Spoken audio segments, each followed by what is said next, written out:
Welcome to the Yoga Health Coaching Podcast, and I am here with Alissa, Xander today. Alissa, congratulations on your nomination for Coach of the Month. I'm super excited to celebrate you today, and you have been leading the journey. And tell us a little bit about your background and why did you decide to come in and join our community with Yoga Health Coaching? Well, I started out probably more than 20 years ago as a personal trainer, and then I became an avid runner and a running coach, and then a yoga teacher. And so I was trying to do all of those things really kind of on the side of everything else. And in 2018, I left my office job, and I was very secure, had, all the nice benefits and my salary and everything else. And I decided to open my own yoga studio, which was lovely, but I didn't really have systems in place. So I could make, as a yoga teacher, your salary can be, not quite reflective of your training and everything else that you've got behind you. And I'm not quite sure how I found out about Kate, but I started following her a little bit. And when I learned about some of the systems that she had, and just that it could, I don't know, it just really intrigued me, the systems and the things that could make what I'm doing like more cohesive and mesh. And so that was really what attracted me. And so I started investigating, and really pretty quickly I made the decision to jump in and do YHC, do yoga health coaching. So it really was to tie all of that together. Yeah. And then some. Yeah, that's fantastic. And so you had your own yoga studio. You had already transitioned out of the corporate world. What was the biggest pain points before you decided to work with the transformational journey business model? Well, really, like I said, it was just the fact that I loved what I was doing, and I had a lot of training behind me, but I just wasn't getting paid reflective of what I was, my knowledge and what I was doing. And so as much as I, and I still love all of those elements, but sometimes it can be very hard to make a living doing those things, because a lot of times people compare you with that $10 a month gym or, that's just, that's definitely not apples and oranges. Yeah. But that was really the big pain point for me. Yeah.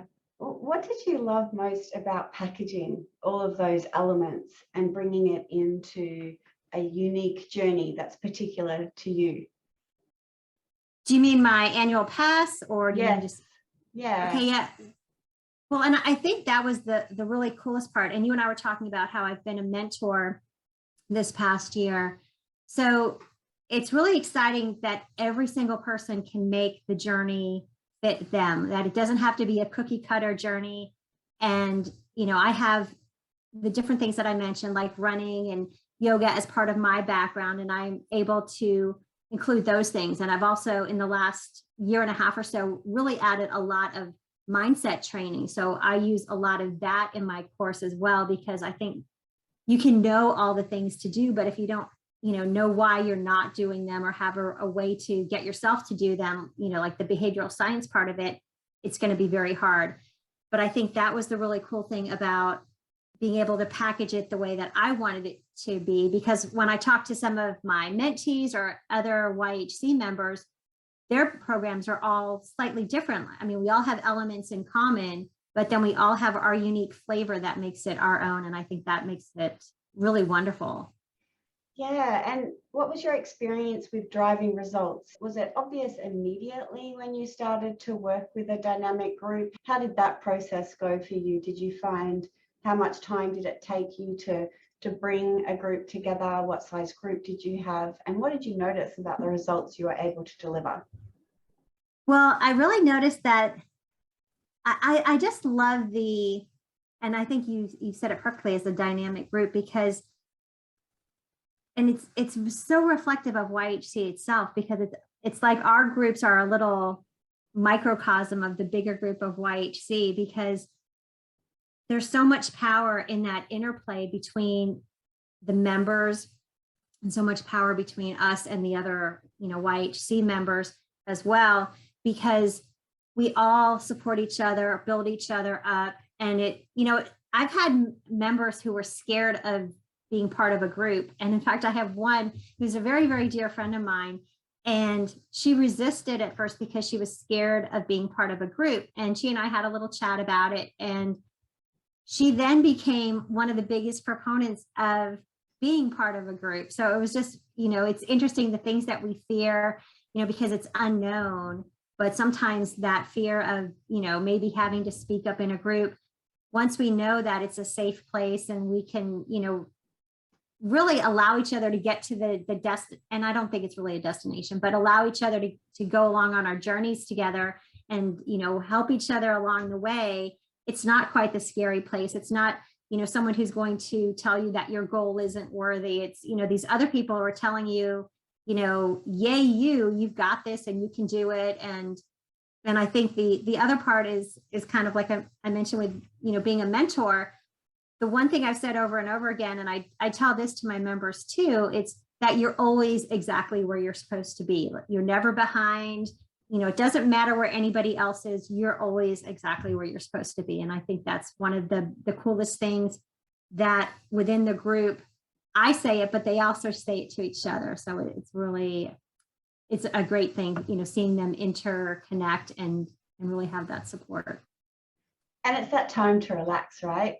There's a year and there's a rhythm to that year so that people can overcome any sort of fears or resistances they have in their own self and in relation to others, and that there's time on the side so that you can just relax, take a small continuous improvement approach.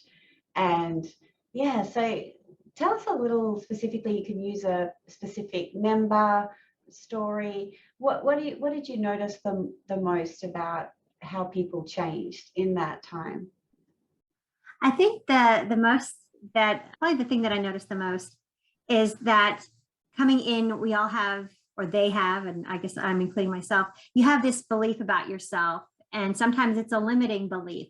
And I think if you can set that down and be open to possibility and say, maybe I am becoming the type of person who, and so having that growth mindset and just the willingness to have a growth mindset is, I think, such a huge thing in that journey. Because if you stay stuck in your, no, this is the way I've always done it, or I've never been able to do this, that can hold you back. But as long as you have that openness to the possibility of what could be, or, I would like to do that. So maybe I am the type of person who could do that. And, whatever that is, whether it's, a small micro habit or, just, being that healthier, more vibrant, thriving person.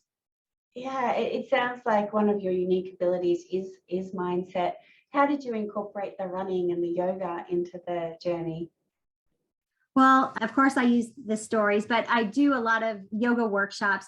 Like the running thing, that's just fun to me. And I can use analogies from my life with running. And most people that I know do know that I'm a big runner. I've done over 30 marathons. And I really, when I look back at it, one of the things that I've told running clients before I ever started YHC, but I use this a lot quite frequently, is the only difference between me and anybody else. So I've run the Boston Marathon a few times, and I've had running clients who think, oh my goodness, how the heck could you have done that? And if, like, not everybody knows what the Boston Marathon is, but it's a pretty big marathon. And I've told all of them, the only thing that makes me different from you is that I believe that I could do it. That is the one and only thing. So I believed that I could do it. And actually, even going back to being a runner, I was not a runner my whole life. So at one point I decided I wanted to become a runner, and that was a very conscious decision. I made the choice and I started living as if. So I'd create usernames that had to do with running. I'd buy running clothes. I'd do, different little things. And I really feel like that fits, any goal that you have in your life is to first believe it, like decide that that's what you want, believe that you're, you can see that end goal, and then just live as if. And that can translate from running to living healthy, to losing weight, to, maybe getting rid of a disease or a diagnosis that is scary that you don't want to have. You have to first believe that you can be that future version of you in order to get there. Oh, that's fantastic. Your members are very lucky to have you, Alissa. The identity evolution seems to have a real strong place in your community. How did you like coaching specifically? Like, what was your experience coaching your pilot members? And are there any specific tools or strategies or inspirations that you'd like to share with the listeners? Well, when you said about the identity evolution, I just think of one of my members, and she totally identified as a night owl. And so when we started, I had been training her, kind of as a personal trainer before I started my program. And when I announced my pilot, she was really excited and wanted to be a part of it. But when I told her some of the things, like, we're going to talk about eating dinner earlier and, going to bed earlier and getting up early and starting the day right, she was really opposed to all of those things because she felt she was a night owl. And when we started going through things, through the habits one by one, and then I really want to say by the second or third round, she really started to readily tell me how, hey, wait a second, I no longer go to bed at 1 a.m. I'm not quite at 10 p.m. yet, but I'm at maybe 10:30. And so that was a huge jump. And from being able to do that, she was able to shift from doing her workout late at night. She'd do her workout at 11 o'clock or 12 o'clock at night. And that was another part of the reason she stayed up late, or she'd skip it because she was so tired, but she was getting up at the last minute. She was, racing out the door.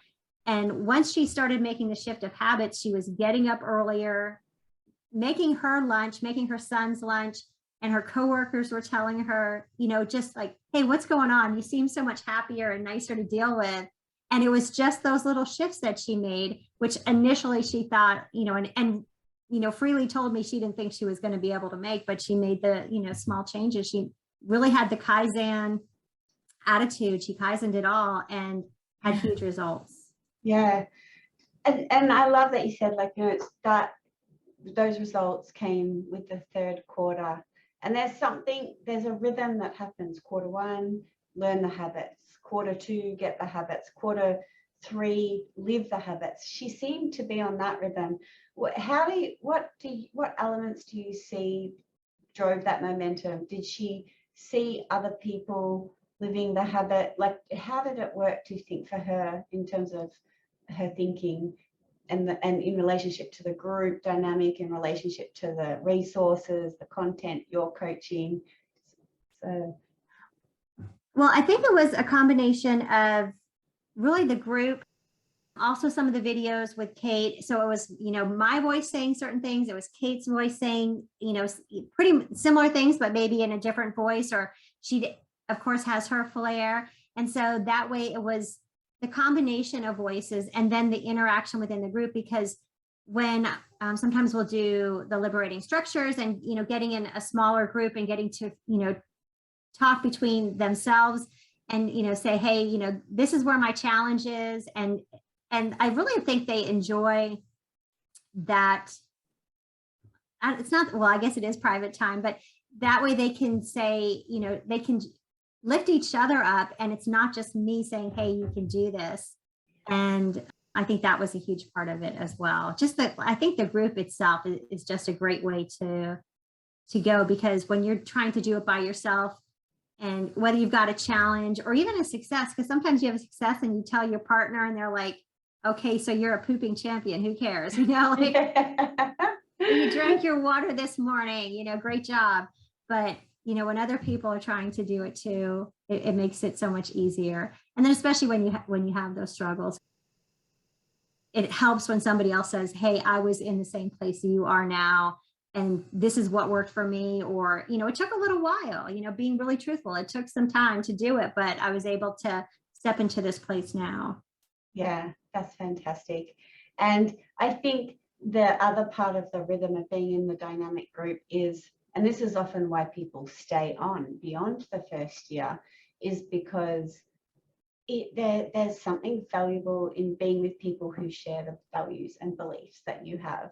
And those values and beliefs certainly do shift, as you've beautifully given us the examples of a couple of your members, how there's this constant shifting of beliefs as the first point in lifelong change.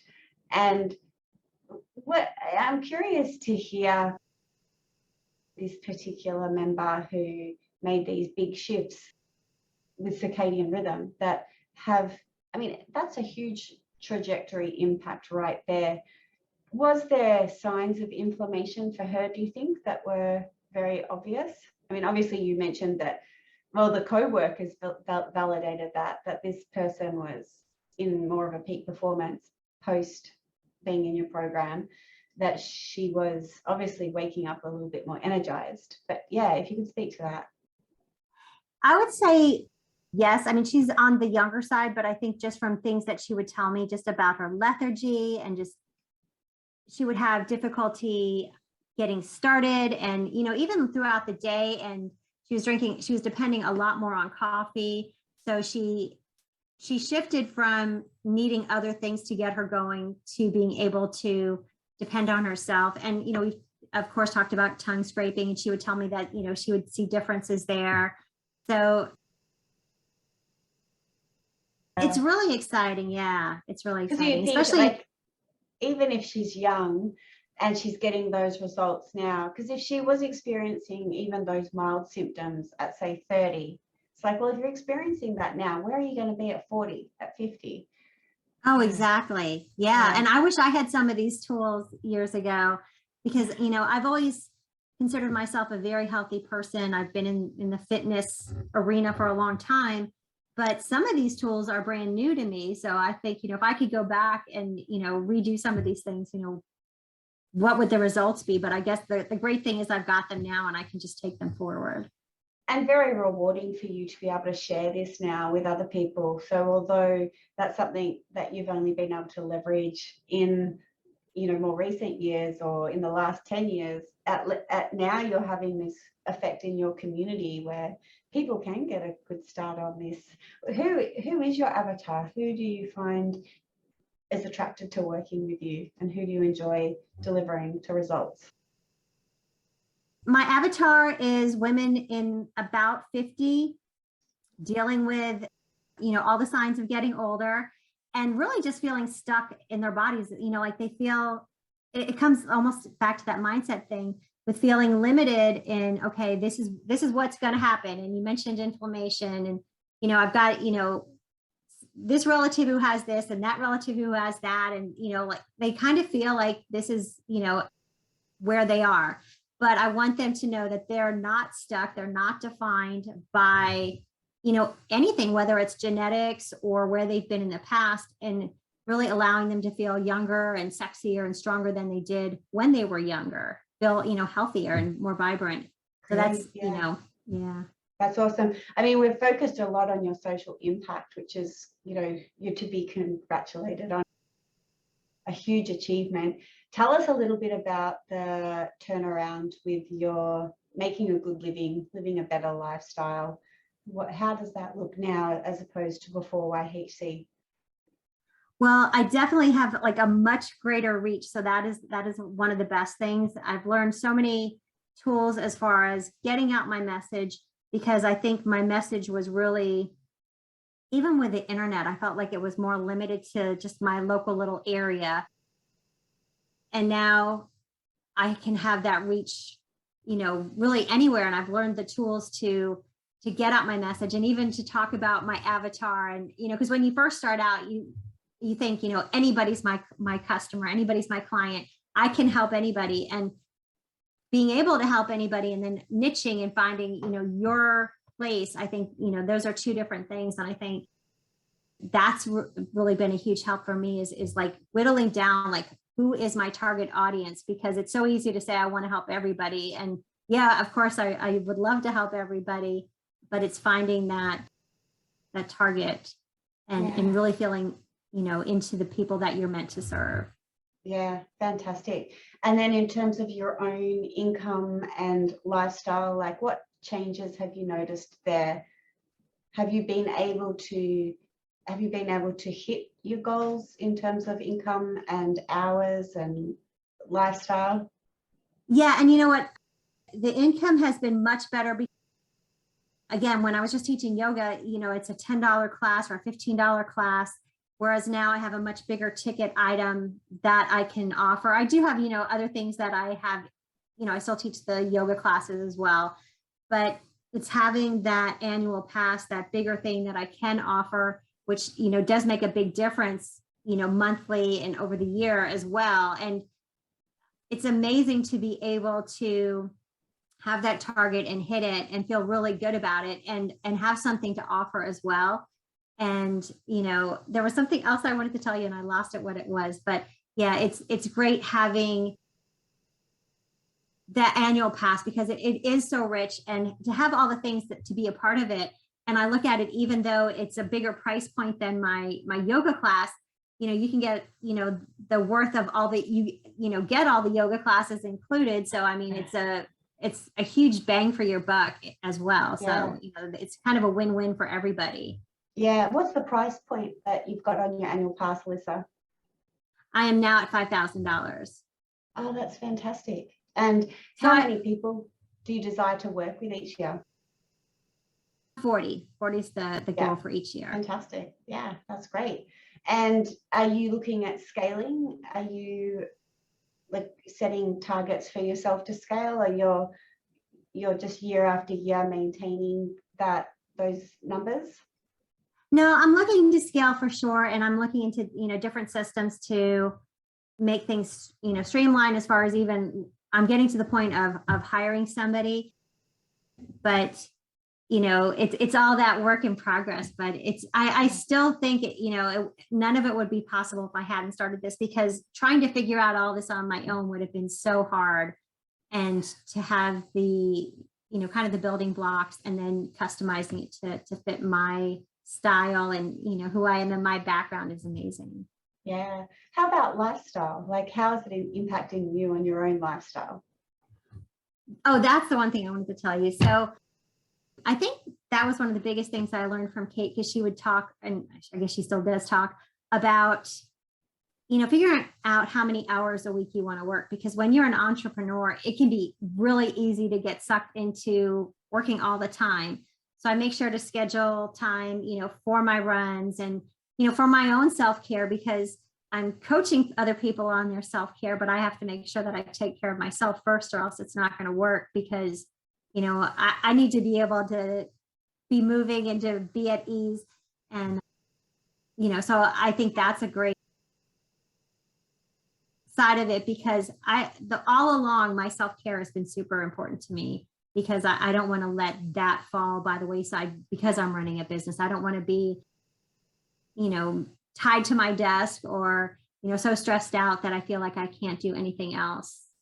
Yeah. And Alissa, like, I just have to say that this recognition today as Coach of the Month extends way beyond what you're doing in your own community. I know that you've been a tremendous asset to Yoga Healer as a Body Thrive assistant coach, as a yoga health coaching mentor, and we're so happy with the just the new horizons that you've got on your career, on your lifestyle, and also just to be modeling the way that for entrepreneurs to have the success in their career, but also those important, the importance of self-care and investing in their own body and their own mind and health.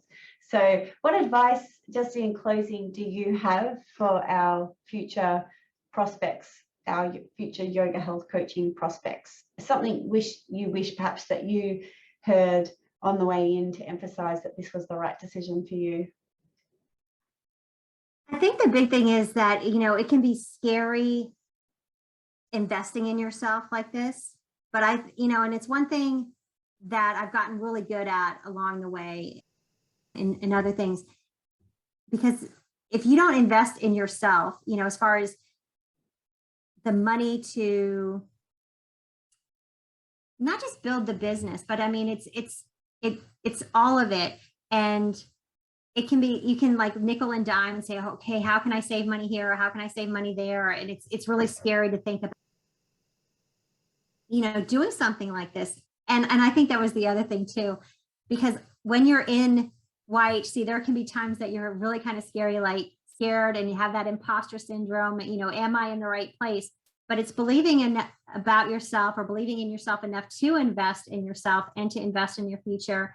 Because you know, with your pilot program, you can make back the investment and then some, and then you've got this amazing program that you can use to, you know, to help so many people, to, you know, spread your message, to do what, you know, like I really believe that's what I've been, you know, placed here on this earth to do. And I was able to do it in small little chunks. And, you know, once I found YHC, I was able to expand that and help more people. That's fantastic. I'm so glad you're here, Alissa.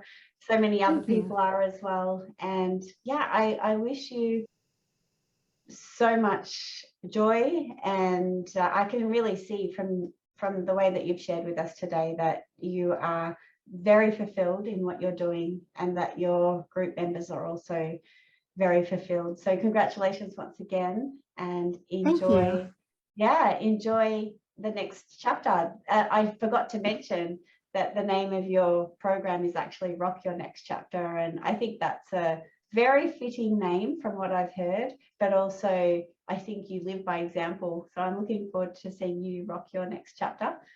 And yeah, all the best with it. Thanks so much for sharing all that you've shared with us today. Absolutely. Glad to be here. Thank you.